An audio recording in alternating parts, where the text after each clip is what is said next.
Sinubukan ko nga palang gamitin si Kagura, sayang naman kasi yung binigay ni Munton na epic skin. Alam ninyo ba guys na fast hand ako mag-Kagura? Papakitaan ko kayo ng ipinagbabawal na technique. O di ba ang lupit? Baka gusto nito magpatawa. Tawa nga tayo, Joke lang yung guys, eto yung serious mode. O di ba pasmado? Kahit pindot gaming ako, papakitaan ko kayo ng one hit combo. Ay cooldown pa pala skill testing yawa. Ang galing! Ang galing!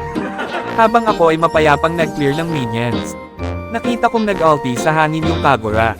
Natakot tuloy ako. Akala ko ba naman mag-isang tong kupal na to. Yun pala may kupal pa palang kasama. TP-TP ka pa, pabigat ka lang naman. May pinagdadaanan ata tong dalawang to. 2v3 ba naman sa mid? May pang-old map pang nalalaman, kala mo naman fast hand. O ayan kape pa.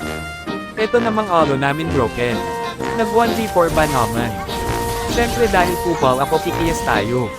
O di ba ang ganda ng KDA ko 2-3, hindi halatang pabigat. Nanginginig na itlog ko dito sa grass ayon nato, kanina pa ako tina-target neto. Tatakbo ka pa, halika dito, pipitikin ko itlog mo. Karay ko pesting yawa, kupal ka talaga. Kagura ano yun, ha ha ha. Abay gusto ata netong pakitaan ko siya ng serious mode ko.